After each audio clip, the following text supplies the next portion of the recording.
السلام علیکم ورحمۃ اللہ وبرکاتہ نحمده ونصلي على رسوله الكريم اما بعد فاعوذ بالله من الشیطان الرجیم بسم اللہ الرحمن الرحیم سبحان الذي اسرى بعبده ليلا من المسجد الحرام الى المسجد الاقصى الذي باركنا حوله لنريه من آياتنا إنه هو السميع البصير صدق الله العظيم اللهم صل على سيدنا مولانا محمد في أول كلامنا اللهم صل على سيدنا مولانا محمد في أوسط كلامنا اللهم صل على سيدنا مولانا محمد في آخر كلامنا حاضرین گرامی، آپ حضرات رجب کے متعلق گزشتہ 3 ہفتے سے گفتگو سماعت فرما رہے ہیں۔ گزشتہ ہفتے میں کسی عارض کی وجہ سے دوسرے عنوان سے آپ حضرات سے گفتگو کرنی پڑی، لیکن میں نے آپ سے وعدہ کیا تھا کہ جہاں سے میری گفتگو ختم ہوئی ہے آئندہ ہفتے وہیں سے شروع کروں گا، لہٰذا میں وعدے کے مطابق آپ حضرات کے سامنے معراج کے سفر اور اس کی عظمت، اس کے متعلقات کو لے کر حاضر ہوا ہوں۔ معراج کا سفر سمجھنے سے پہلے ہمیں یہ سمجھنا ضروری ہے کہ معراج کس تاریخ میں پیش آئی، معراج کا واقعہ کس سن اور کس تاریخ میں پیش آئی ہے۔ میں نے اس سے پہلے آپ حضرات سے کہا کہ اس سلسلے میں مؤرخین کا، محدثین کا شدید اختلاف ہے۔ بعض محدثین کہتے ہیں کہ معراج کا واقعہ رمضان کے مہینے میں، بعض کا کہنا ہے شوال کے مہینے میں، بعض کا کہنا ہے ربیع الاول کے مہینے میں، اور بعض کا ماننا ہے ربیع الاخر کے مہینے میں، اور بعض کا ماننا ہے رجب کے مہینے میں۔ تو یہ 5 اقوال ہو گئے۔ اس 5 اقوال میں یہ جو 5واں قول ہے کہ رجب کے 27 تاریخ کو معراج کا واقعہ پیش آیا، اللہ کے نبی صلی اللہ علیہ وسلم کو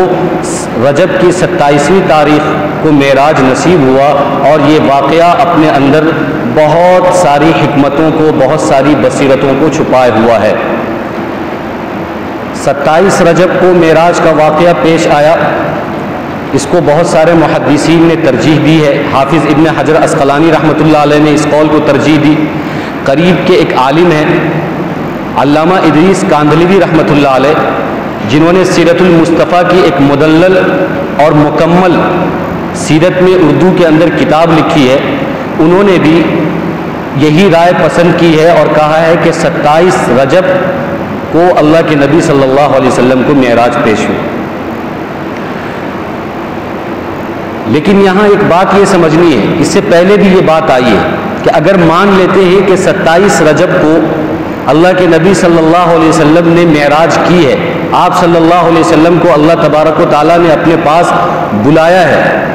تو معراج کی عظمت تو اپنی جگہ پر مسلم ہے، اس کا کوئی انکار نہیں کر سکتا، لیکن وہ رات عظمت والی نہیں ہے، اس لیے کہ حدیث میں اس کا ثبوت نہیں ملتا،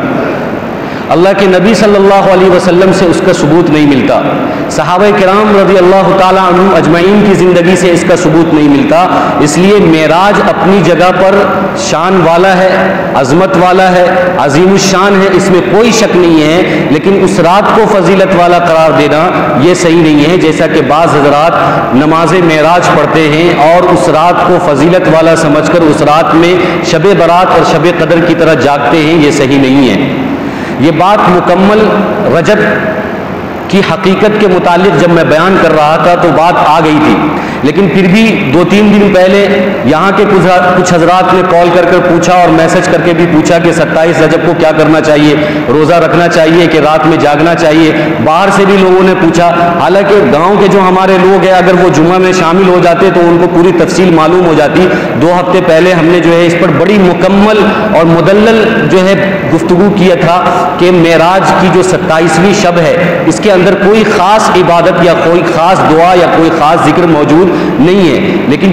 بار بار میں یہ کہتا ہوں کہ جمعے میں جلدی آنے کی کوشش کریں تاکہ پورے مسائل آپ کو سمجھ میں آئیں، باہر سے پوچھنے کی آپ کو ضرورت ہی نہیں پڑے گی۔ بہرحال میں نے ان کو بتایا کہ ایسا 27 رجب کے اندر کوئی نماز نہیں ہے، کوئی عبادت نہیں ہے، ہاں البتہ معراج کی فضیلت اپنی جگہ پر مسلم ہے، اس کو علماء بیان کرتے ہیں۔ معراج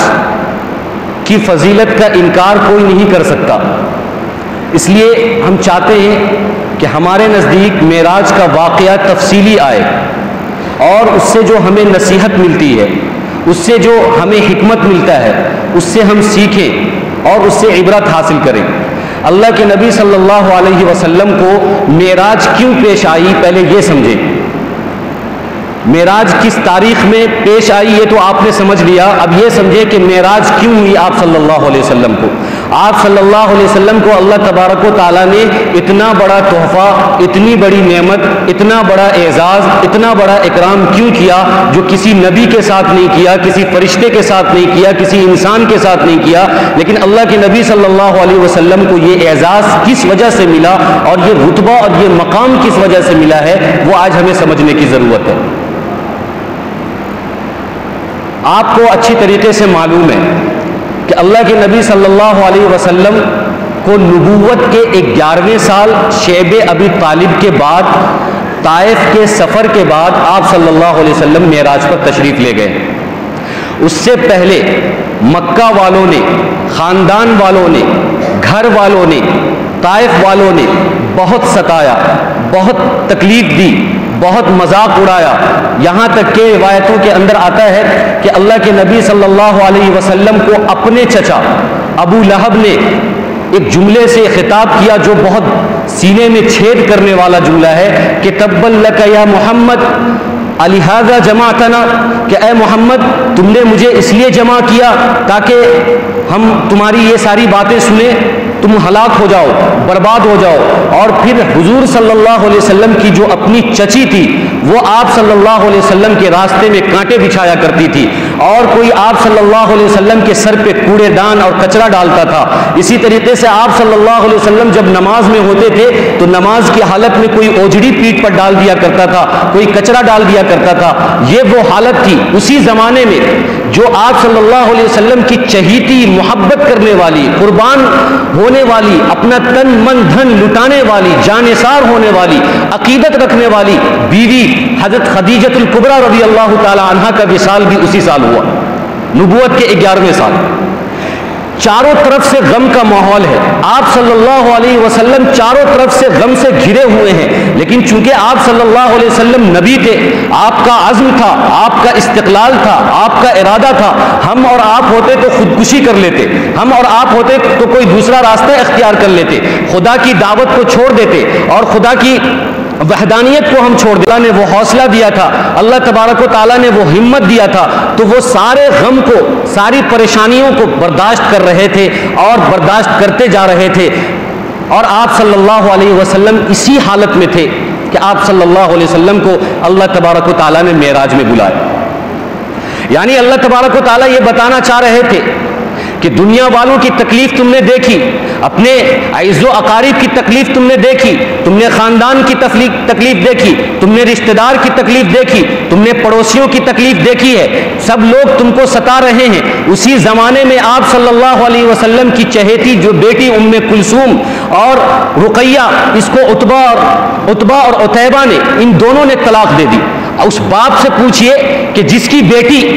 جوان ہو اور اس کی ابھی شادی ہوئی ہو اور ایک بیٹی کی طلاق ہو جائے، وہ گھر پر آ جائے، تو اس باپ کے دل پر کیا گزرتا ہے اور اس باپ کے کلیجے پر کیا گزرتا ہے۔ آپ صلی اللہ علیہ وسلم کی دو جوان بیٹی اسی حالت میں، اسی زمانے میں عتبہ اور عتیبہ نے دعوت کی وجہ سے، دین کی محنت کی وجہ سے اور کلمہ طیبہ کے پھیلانے کی وجہ سے عتبہ اور عتیبہ نے طلاق دے دی اور دونوں بیٹیاں گھر آ گئی۔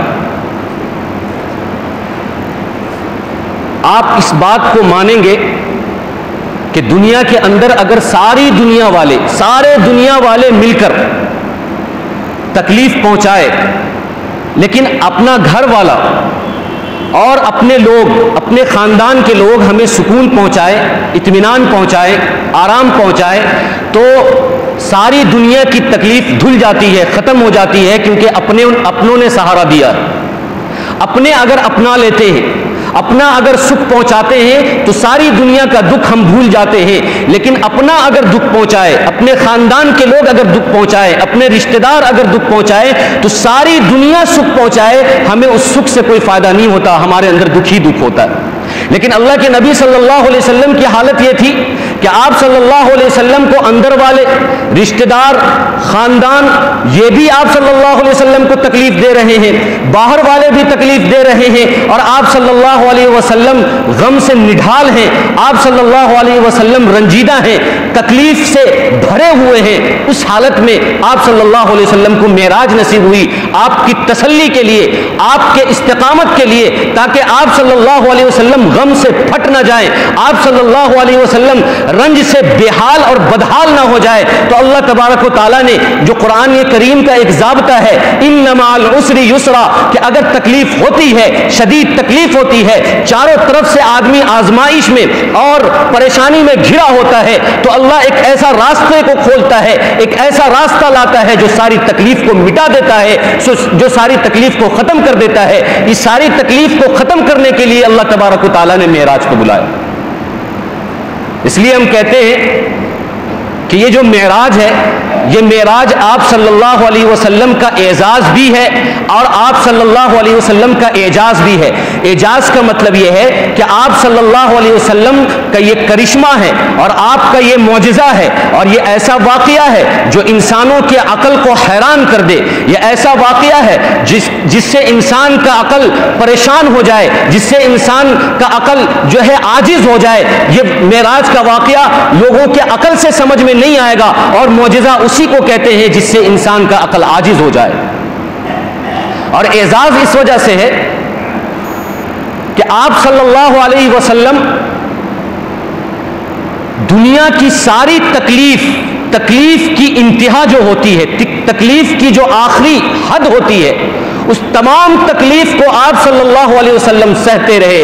رہے۔ جب آپ نے تکلیف کی انتہا کو سہی ہے تو اللہ تبارک و تعالیٰ نے عزت کے انتہا پر پہنچا دیا ہے، رفعت کے انتہا پر پہنچا دیا، اور اس مقام پر پہنچایا جس مقام پر نہ کوئی انسان جا سکتا ہے، جس مقام پر نہ کوئی فرشتہ جا سکتا ہے۔ وہ مقام نہ کسی انسان کو حاصل ہے، نہ کسی نبی کو حاصل ہے، نہ کسی فرشتے کو حاصل ہے، کیونکہ آپ صلی اللہ علیہ وسلم نے اپنے آپ کو جھکایا اور اپنے آپ کو برداشت کیا، تو آپ صلی اللہ علیہ وسلم کو اللہ تبارک و تعالیٰ نے بلند کیا، اور اتنا بلند کیا کہ اس سے زیادہ بلند کوئی نہیں ہے۔ حدیث میں ہے من تواضع للہ رفعہ اللہ، کہ جو شخص اپنے آپ کو جھکاتا ہے، جو شخص تواضع اختیار کرتا ہے، جو شخص اپنے حقوق کو مارتا ہے، اور جو شخص جو ہے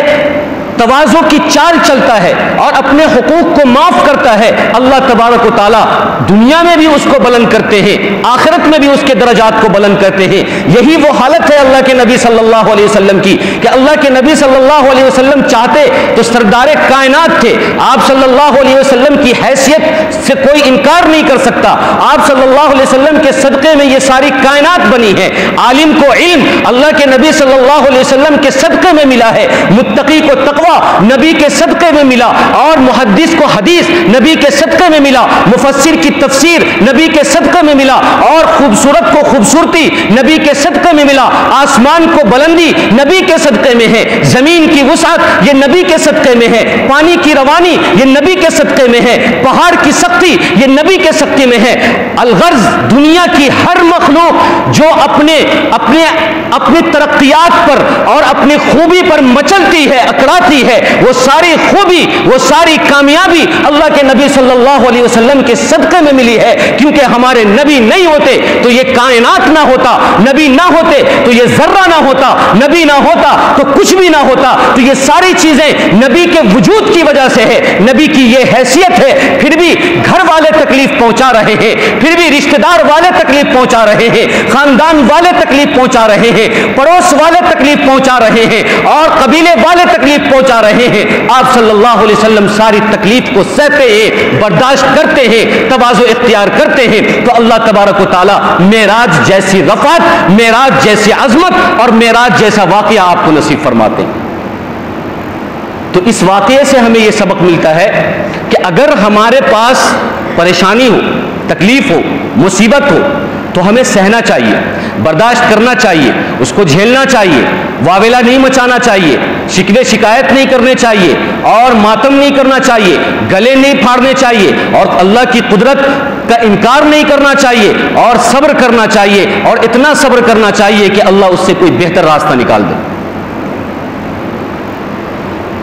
تو آپ صلی اللہ علیہ وسلم کو معراج اسی وجہ سے نصیب ہوئی تھی کہ دنیا کی حالت، دنیا کی لوگوں کی حالت چاروں طرف سے ایسی تھی کہ آپ صلی اللہ علیہ وسلم کو ستایا جا رہا ہے، آپ کو تکلیف دی جا رہی ہے، آپ کو تسلی کے لیے اللہ تبارک و تعالیٰ نے اپنے دیدار کے لیے بلایا، اپنے پاس بلایا کہ دنیا والوں کی حالت تم دیکھ چکے، اب میری حالت دیکھو، اب میرا اکرام دیکھو، میرا انعام دیکھو، میرا اعزاز دیکھو۔ تو یہ معراج اللہ کے نبی صلی اللہ علیہ وسلم کا اعجاز بھی ہے جس سے انسان کی عقل عاجز ہے، اعزاز بھی ہے کہ اتنی عزت آپ صلی اللہ علیہ وسلم سے زیادہ کسی بھی انسان اور کسی نبی کو نہیں۔ اب یہ سمجھے کہ آپ صلی اللہ علیہ وسلم کو معراج کس تاریخ میں ہوئی، یہ بھی آپ سمجھ گئے۔ آپ صلی اللہ علیہ وسلم کو معراج کب ہوئی، کیوں ہوئی، یہ آپ سمجھ گئے۔ طائف کے سفر پر جب آپ صلی اللہ علیہ وسلم گئے تھے تو وہاں آپ نے دین کی دعوت دی، لوگوں کو اللہ کی طرف بلایا، ایک اللہ کی طرف بلایا کہ ایک اللہ کو مان لو کامیاب ہو جاؤ گے، بتوں کی پوجا چھوڑ دو۔ لوگوں نے انکار کر دیا، بڑے بڑے سرداروں نے انکار کر دیا اور ان کے پیچھے گنڈوں کو، اوباشوں کو لگا دیا، اور گنڈے وہ اوباش آپ صلی اللہ علیہ وسلم پر پتھر مارنے لگے، اتنا پتھر مارے کہ آپ صلی اللہ علیہ وسلم کے سر سے پیر تک خون بہنے لگا اور جوتا لہو لہان ہو گیا۔ یہ ساری کیفیت اور حالت آپ سنتے رہتے ہیں کہ طائف کے سفر پر آپ کو بہت تکلیف دی گئی، لیکن یہاں پر ایک عوام کی غلط فہمی ہے۔ غلط فہمی یہ ہے کہ آپ صلی اللہ علیہ وسلم جب سفر طائف سے واپس ہو رہے تھے تو جبرائیل اور فرشتے آئے اور آپ صلی اللہ علیہ وسلم سے یہ کہا کہ آپ اگر کہیں تو میں یہ دونوں پہاڑ کو ملا دوں تاکہ جنہوں نے آپ کو تکلیف دی ہے یہ طائف والے لوگ اس میں پس جائیں، طائف والے لوگ اس میں جو ہے پس کر ختم ہو جائیں، آپ اگر اجازت دیں۔ اللہ کے نبی صلی اللہ علیہ وسلم نے فرمایا کہ نہیں، ایسا مت کیجئے، یہ میری حیثیت کو نہیں جانتا، یہ قوم میری حیثیت کو نہیں جانتی، میری طاقت کو نہیں جانتی اور میرے مقام کو نہیں جانتی ہے، میرے اندر ہی کوئی کمی ہے کہ میری دعوت وہ قبول نہیں کر پا رہے، میری بات وہ سمجھ نہیں پا رہے، آپ ان پر عذاب نہیں بھیجیے۔ غلط فہمی یہ ہے کہ یہ جو دو پہاڑ کے ملانے کی بات ہے وہ طائف والوں کے لیے نہیں ہے، وہ مکے والوں کے لیے۔ لوگ کہتے ہیں کہ طائف والے پس جاتے چونکہ انہوں نے تکلیف دی ہے، انہوں نے آپ کو خون سے شرابور کیا ہے، تو فرشتے آئیں گے اور دونوں پہاڑ کو ملا دیں گے، طائف والے ختم ہو جائیں گے۔ طائف ایک شہر ہے جو مکہ سے 50-60 کلومیٹر کے آس پاس پڑتا ہے، جو بڑا سرسبز و شاداب علاقہ ہے اور بڑی ہریالی ہے وہاں پر، اور وہاں پر جو ہے میوے ہیں، پھل ہے، فروٹ ہے۔ مکہ اور مدینہ تو اس بات کے لیے جانا جاتا تھا کہ وہاں پہ ہریالی نہیں تھی، وہاں پہ سیرابی نہیں تھی، لیکن طائف کے اندر وہ کشمیر جیسا ماحول اور کشمیر جیسا منظر ہے طائف میں، اور آج بھی ہے۔ تو لوگوں کو ایسا لگتا ہے، عوام کو جب یہ واقعہ بیان کرتے ہیں کہ یہ جو فرشتے کہہ رہے ہیں کہ دونوں پہاڑ کو ملا دیں گے تو طائف والے اس میں پس جائیں گے، حالانکہ یہ روایتوں کے مطابق یہ بات بالکل غلط ہے، کیونکہ بخاری شریف کے اندر یہ روایت آئی ہوئی ہے کہ وہ دو پہاڑ جو ہے، وہ دو پہاڑ جبل ابی خبیب، جبل نور جو کہ مکے میں ہے، تو اللہ کے نبی صلی اللہ علیہ وسلم نے جو فرشتے جو آئے تھے اور انہوں نے جو کہا کہ دونوں پہاڑ کو ہم ملا دیں، یہ دونوں پہاڑ مکے میں ہیں، تو مکے والوں کے لیے بد دعا آئی ہے، کیونکہ اگر مکے والے آپ صلی اللہ علیہ وسلم کو سنبھال لیتے، آپ صلی اللہ علیہ وسلم کو اپنے قابو میں لے لیتے، تو طائف والوں کی یہ مجال نہیں تھی کہ وہ آپ صلی اللہ علیہ وسلم کی بات کا انکار کر دیتے، یا آپ صلی اللہ علیہ وسلم پر گنڈے اور اوباش چھوڑ دیتے، یا آپ صلی اللہ علیہ وسلم کے پیچھے گنڈوں کو لگا دیتے۔ یہ طائف والوں کی اوقات اور مجال نہیں تھی۔ مکے والوں نے قبول نہیں کیا، مکے والوں نے در بدر کر دیا، تو سبب یہ بنے آپ صلی اللہ علیہ وسلم کے خون کے قطرے آنا اور آپ صلی اللہ علیہ وسلم کے تکلیف پہنچانے کا سبب یہ مکہ والے بنے، یہ خاندان ایمان والے بنے، اس لیے فرشتے آئے تھے کہ یہ دو پہاڑ ہیں، اگر آپ کہیں تو ہم یہ دونوں پہاڑوں کو ملا دیں اور یہ مکے والے ختم ہو جائیں۔ تو آپ صلی اللہ علیہ وسلم نے کہا کہ نہیں، یہ میری حیثیت کو نہیں جانتے، میری تدبیر میں کچھ کمی رہ گئی ہوگی، میری دعوت میں کچھ کمی رہ گئی ہوگی۔ اس کے بعد اللہ کے نبی صلی اللہ علیہ وسلم کو باضابطہ معراج کا سفر کرایا گیا۔ آپ صلی اللہ علیہ وسلم اپنی چچا زاد بہن حضرت ام ہانی کے پاس بستر پر آرام فرما رہے تھے، سو رہے تھے۔ حضرت ام ہانی یہ حضرت علی کی بہن ہے اور ابو طالب کی بیٹی ہے، سگی بیٹی ہے۔ اس زمانے میں ہو سکتا ہے کہ پردے کی آیت نازل نہ ہوئی ہو، بعض مفسرین نے اور بعض علماء نے یہ بات لکھی ہے کہ آپ صلی اللہ علیہ وسلم اپنے گھر کو چھوڑ کر اپنے چچیری بہن اور چچا زاد بہن کے گھر کیوں آرام کر رہے تھے، تو اس کا جواب یہ دیا ہے کہ اس وقت پردے کی آیت نازل نہیں ہوئی تھی۔ اس کے بعد ام ہانی کے گھر حضرت جبرائیل علیہ الصلوۃ والسلام چھت سے نازل ہوتے ہیں، چھت پھٹتی ہے اور حضرت جبرائیل اور کچھ فرشتے نازل ہوتے ہیں چھت سے۔ سوال یہ ہے کہ دروازے سے فرشتے آ سکتے تھے،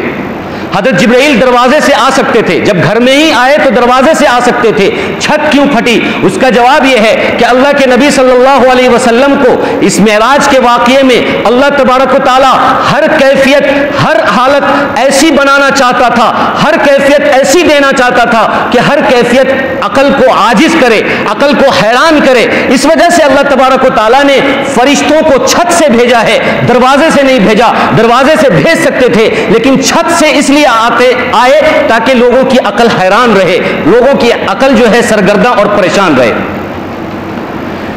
پھر آپ صلی اللہ علیہ وسلم کو وہاں سے حضرت جبرائیل نے جگایا تو آپ حتیم کعبہ میں آ کر آرام کرنے لگے۔ کعبہ میں نہیں، حتیم کعبہ۔ حتیم کعبہ وہ جگہ ہے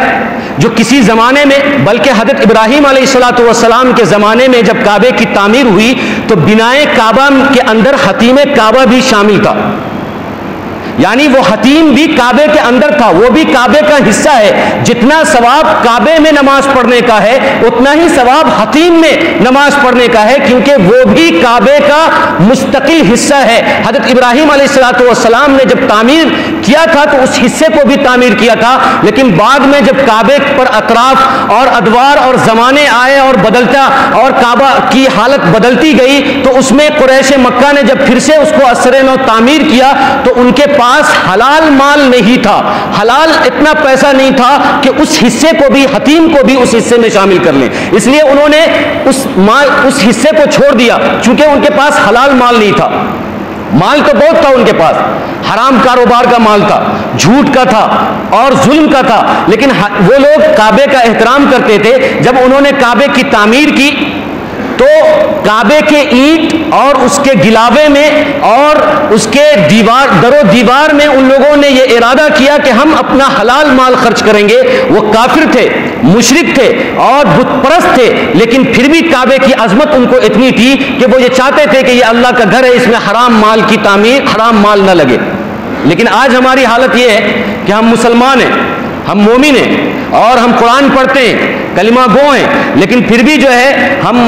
کبھی کبھار بہت سے جگہوں پر یہ دیکھا گیا کہ وہ مسجد کے اندر زکوٰۃ کا مال ٹھوس دیتے ہیں، مسجد میں بھی زکوٰۃ کا مال دے دیتے ہیں، اللہ کے گھر کے اندر زکوٰۃ کا مال دے دیتے ہیں، حالانکہ مسئلہ یہ صاف ہے کہ مسجد کے اندر زکوٰۃ نہیں چلتی ہے، نہیں دینا ہے، لیکن پھر بھی بہت سارے بے دین لوگ، بہت سارے نہ جاننے والے لوگ مسجد کے اندر اپنی زکوٰۃ کی رسید بھی کٹوا لیتے ہیں۔ وہاں مشرک لوگ، کافرین لوگ جو بت پرست تھے وہ بھی کعبے کے اندر اپنے حرام مال سے کعبے کی تعمیر نہیں کرنا چاہتے تھے، اس وجہ سے حتیم کعبہ الگ ہو گیا اور کعبے کا ایک حصہ الگ ہو گیا۔ آپ صلی اللہ علیہ وسلم نے ایک زمانے میں یہ خواہش حضرت عائشہ رضی اللہ تعالی عنہا سے ظاہر کی، بخاری شریف کی روایت ہے کہ میرا دل چاہتا ہے کہ کعبے کو میں حتیم کعبہ سے ملا دوں، کیونکہ یہ بنائے ابراہیمی پر یہ کعبہ تھا، لیکن نو مسلم لوگ فتنہ کریں گے، فساد کریں گے کہ کعبے کو آگے پیچھے کیا جا رہا ہے، بڑھایا جا رہا ہے، توڑا جا رہا ہے، اس وجہ سے میں یہ کام نہیں کر رہا۔ تو آپ صلی اللہ علیہ وسلم نے فتنے سے بچنے کے لیے اس حتیم کعبہ کو کعبے میں نہیں ملایا، لیکن حتیم کعبہ بھی کعبے کا حصہ ہے۔ ام ہانی کے گھر سے اللہ کے نبی صلی اللہ علیہ وسلم حتیم کعبہ میں آ کر پھر سو گئے۔ پھر وہاں سے حضرت جبرائیل نے اٹھایا تو آپ کعبے میں آئے اور پھر کعبے کے اندر ایک براق نام کی سواری لے کر آئی گئی. براق کے معنی عربی میں آتے ہیں بجلی کے. یہ وہی بجلی ہے جس بجلی پر یہ پنکھا چل رہا ہے, اسی بجلی کے معنی میں یہ براق ہے. لوگوں کو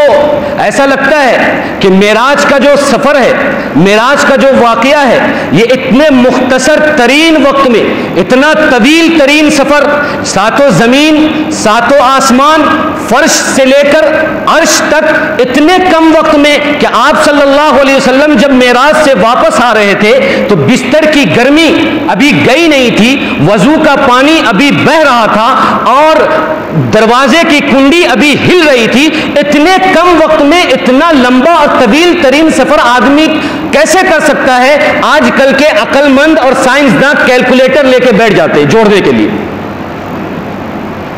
اور وہ پوری قیامت تک ساری انسانیت کیلکولیٹر لے کر بیٹھ جائے اور حساب لگاتے رہے, پھر بھی یہ معراج کی مسافت کو وہ کیلکولیٹر سے طے نہیں کر سکتے, کیونکہ یہ معراج ایک معجزہ ہے اور معجزہ کسی مشین سے ناپا نہیں جا سکتا, یہ معجزہ کسی دماغ سے سمجھا نہیں جا سکتا. معجزہ اپنے آپ میں معجزہ ہوتا ہے, عاجز کرنے والا ہوتا ہے. کوئی مشین اس کو ناپ نہیں سکتی, تول نہیں سکتی, کوئی عقل اس کو ناپ اور تول نہیں سکتا ہے. لیکن ابو جہل ابو لہب یہی مسافت کو ناپ رہا تھا کہ ابھی پانی بہ رہا ہے, کنڈی ہل رہی ہے, بستر کی گرمی نہیں گئی ہے, اور تمہارے محمد یہ کہتے ہیں کہ ہم نے آسمان کا سفر کر لیا, عرش کا سفر کر لیا, ہم نے بیت اللحم کا سفر کر لیا, شریف الاقلام کا سفر کر لیا, عرش معلیٰ کا سفر کر لیا, اور موسیٰ سے جا کر مل کر آ گئے, عیسیٰ سے جا کر مل کر آ گئے, نمازیں بھی پڑھی, بیت المقدس میں امامت بھی کیا, اتنا سارا کام کیا اور اتنا لمبا سفر کیا, یہ ہمارے دماغ میں نہیں آتا. یہ بات یہ حضرت ابو بکر سے ابو جہل کہہ رہا تھا. حضرت ابو بکر صدیق رضی اللہ تعالیٰ عنہ نے جب یہ بات سنی ابو جہل کی کہ کیا ایسا واقعہ اور یہ ساری باتیں ہمارے نبی محمد الرسول اللہ صلی اللہ علیہ وسلم کر رہے ہیں, تو ابو جہل نے کہا ہاں. تو کہا پھر کہ اب حضرت محمد الرسول اللہ صلی اللہ علیہ وسلم 100% صحیح کہہ رہے ہیں. انا اصدق, میں تصدیق کرتا ہوں اس واقعے کہ مجھے کوئی اس میں شبہ نہیں ہے. اگر یہ محمد کے زبان سے نکلا ہے تو پھر اس میں کوئی شبہ نہیں ہو سکتا, اس لیے کہ محمد الرسول اللہ کبھی جھوٹ نہیں بول سکتے. محمد الرسول اللہ کی ہر ایک بات اب تک سچی ہوئی ہے اور قیامت تک سچی رہے گی, میں تصدیق کرتا ہوں. اور حضرت ابو بکر صدیق رضی اللہ تعالیٰ عنہ کو اسی دن سے صدیق کا لقب ملا ہے کہ جب ابو جہل نے اپنا دماغ لگایا, کیلکولیٹر لگایا, حساب لگایا, تو اس کے حساب سے یہ معراج کی مسافت سمجھ میں نہیں آیا, تو وہ کہنے لگا کہ یہ ہو نہیں سکتا. اس نے جھٹلانا شروع کر دیا. اس لیے ہم کہتے ہیں کہ شریعت کی بات کو اور دین کی بات کو اور محمد الرسول اللہ صلی اللہ علیہ وسلم کی بات کو اگر آدمی بغیر عقل کے صرف سن کر, دلائل کے ساتھ صرف سن کر مان لیتا ہے, اس کا شجرہ ابو بکر صدیق رضی اللہ تعالیٰ عنہ سے جا کر ملتا ہے. اور اگر کوئی دین کی بات پر دماغ لگاتا ہے, دین کی بات پر جو ہے عقل لڑاتا ہے اور کیلکولیٹر لے کر بیٹھتا ہے, کمپیوٹر لے کر بیٹھتا ہے کہ اتنے وقت میں کیسے ہو جائے گا, یہ کیسے ہو جائے گا, وہ کیسے ہو جائے گا, اس کا شجرہ اور اس کا خاندان ابو جہل سے جا کر ملتا ہے, کیونکہ سب سے پہلے حساب لگایا ابو جہل نے. پھر آپ صلی اللہ علیہ وسلم جب کعبے میں تھے, کعبے سے آپ کو معراج کرایا گیا. یہاں پر ایک بات یہ سمجھنی ہے کہ اللہ کے نبی صلی اللہ علیہ وسلم کو اگر اللہ تبارک و تعالیٰ چاہتے تو ام ہانی کے گھر سے معراج کرا سکتے تھے, ڈائریکٹ حتیم کعبہ پہ لانے کی, کعبہ میں لانے کی ضرورت نہیں تھی. لیکن آپ صلی اللہ علیہ وسلم کو ام ہانی کے گھر سے حتیم کعبہ اور پھر حتیم کعبہ سے کعبے میں لانے کی کیا ضرورت پیش آئی؟ اس کا جواب علماء نے یہ دیا ہے کہ اصل میں مکان اور مقام, دنیا کے اندر مکان 2 قسم کا ہے اور مقام یہ 4 قسم کا ہے. ایک ہے مقام نبوت, ایک ہے مقام ولایت, مقام صداقت, مقام شہادت. اور مکان 2 طرح کا ہے, ایک ہے مکان جو پہلا اور ایک ہے مکان جو آخر کعبہ دنیا کا سب سے پہلا مکان ہے اور عرش معلی یہ آسمان کا سب سے آخری مکان ہے. جب ہم اللہ کے نبی صلی اللہ علیہ وسلم کے بارے میں غور کریں گے تو آپ صلی اللہ علیہ وسلم کی سیرت سے یہ بات سمجھ میں آتی ہے کہ آپ صلی اللہ علیہ وسلم مقام کے اعتبار سے بھی اعلیٰ ہیں,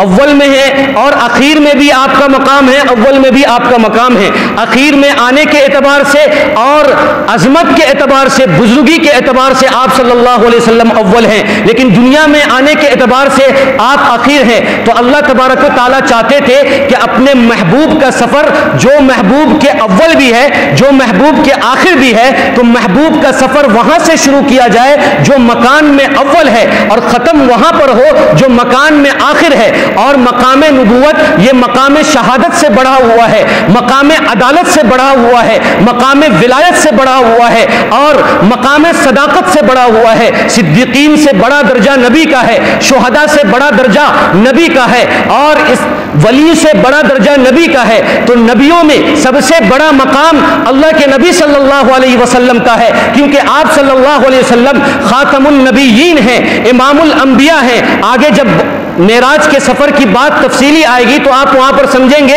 وہاں پر یہ بات آئے گی کہ آپ صلی اللہ علیہ وسلم نے بیت المقدس میں سارے انبیاء کی امامت کرائی, کس طرز پر کرائی, کس نوعیت پر کرائی, یہ بات آپ صلی اللہ علیہ وسلم کے سامنے, آپ صلی اللہ علیہ وسلم کی یہ بات آپ کے پاس آئے گی. لیکن ابھی یہ سمجھیں کہ مقام نبوت میں سب سے بڑا مقام اللہ کے نبی صلی اللہ علیہ وسلم کا ہے. تو اللہ تبارک و تعالیٰ نے کعبہ جو کہ دنیا کا سب سے پہلا مکان ہے, اور مقام میں اللہ کے نبی صلی اللہ علیہ وسلم سب سے پہلے ہیں, اور آسمان میں عرش معلی جو سب سے اخیر مکان ہے, اور آنے کے اعتبار سے نبوت میں آپ صلی اللہ علیہ وسلم سب سے اخیر ہیں. تو اللہ تبارک و تعالیٰ نے ابتدا بھی نبی سے کیا ہے اور انتہا بھی نبی پر کیا ہے, اسی لیے کعبے میں لے کر آئے. پھر آپ صلی اللہ علیہ وسلم کو کعبے کے اندر ایک براق نام کی جو سواری ابھی جس کا تذکرہ آیا, یہ بجلی سے زیادہ تیز رفتار میں, کہ ایک سیکنڈ میں جب ہم یہاں سوئچ ڈالتے ہیں تو پتہ نہیں کتنے ہزار کلومیٹر تک بجلی ایک سیکنڈ میں پہنچ جاتی ہے. اس کا علم ہمیں بھی نہیں ہے, وہ آپ زیادہ جانتے ہیں. اس سے بھی زیادہ تیز رفتار براق نام کی سواری تھی. اس کے بارے میں اس کی کیفیت حدیث کے اندر تو نہیں آتا, لیکن محدثین نے بعض اوصاف لکھے ہیں کہ, اور حدیث کے اندر یہ بات آتی ہے کہ وہ خچر سے تھوڑا بڑا اور گدھے سے تھوڑا چھوٹا, وہ براق نامی سواری, اور سفید کلر کی, اور اس کا ایک پر اور اس کا ایک پیر مشرق میں تو دوسرا پیر مغرب میں, اور اس کی شکل انسانوں جیسی, اور اس کا جو گردن سے لے کر نیچے تک کا جو شکل ہے وہ گھوڑوں جیسی. تو یہ کچھ باتیں محدثین نے, شرائع حدیث نے براق کے بارے میں لکھی ہے, باقی کیفیت براق کی کوئی نہیں جانتا. تو اتنی تیز رفتار سواری کو اللہ کے نبی صلی اللہ علیہ وسلم کے سامنے پیش کی گئی. اب یہاں پر کیلکولیٹر والے کو خود یہ بات سمجھ میں آ جائے گی کہ جو لوگ کیلکولیٹر لے کے بیٹھتے ہیں ان کو یہ بات سمجھ میں آ جائے گی کہ یہ سواری اتنی تیز, اتنی رفتار کی تھی کہ آدمی جب بجلی کا ایک سوئچ ڈالتا ہے تو کتنے کلومیٹر تک وہ بجلی پہنچ جاتی ہے. تو اس سے بھی تیز اگر یہ رفتار والی سواری ہے تو وہ کتنا سمے لے گی آسمان پر اور عرش معلی پر جانے میں. پھر ایک بات یہ سمجھنی ہے کہ اللہ کے نبی صلی اللہ علیہ وسلم جب کعبے میں تشریف فرماتے تو حضرت جبرائیل علیہ السلام جنت سے ایک تشت لے کر آئے, ایک پیالہ لے کر آئے جو سونے کا پیالہ تھا. اس سونے کے پیالے میں زمزم کا پانی رکھا اور آپ صلی اللہ علیہ وسلم کے سینے کو چاک کیا گیا. سوال یہ ہے کہ جب سونے سے تشت آیا تو پانی بھی جنت سے لے کر آنا چاہیے. جب جنت سے تشت آیا ہے, جب جنت سے پیالہ آیا ہے تو پانی بھی جنت سے ہی لے کر آنا چاہیے. زمزم کا پانی کیوں استعمال کیا؟ اس کا جواب مفسرین نے, محدثین نے, علماء نے یہ دیا ہے کہ جنت کے پانی سے بھی افضل زمزم کا پانی. اس سے یہ بات سمجھ میں آتی ہے کہ زمزم کے پانی کے اندر اللہ نے فضیلت بھی رکھی ہے, صحت بھی رکھی ہے, غذا بھی رکھی ہے, طاقت بھی رکھی ہے, شفا بھی رکھی ہے. یہ معمولی پانی نہیں ہے. اگر جنت کا پانی اس زمزم کے پانی سے زیادہ عظمت والا ہوتا تو اللہ تبارک و تعالیٰ معراج کے سفر میں اس پانی کو استعمال کرتا، لیکن زمزم کا پانی چونکہ جنت کے پانی سے افضل ہے، اس وجہ سے اللہ تبارک و تعالیٰ نے اس پانی کو استعمال کیا۔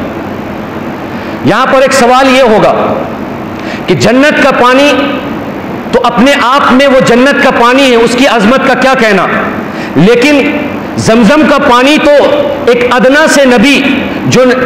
ہمارے محمد الرسول اللہ صلی اللہ علیہ وسلم سے رتبے میں کم ہیں، اور وہ ہیں حضرت اسماعیل علیہ الصلوۃ والسلام، کہ ان کے ایڑی کے رگڑنے سے وہ پانی نکلا ہے، تو اس میں آپ صلی اللہ علیہ وسلم کے شان میں گستاخی نظر آتی ہے، بے ادبی نظر آتی ہے کہ جس پانی سے،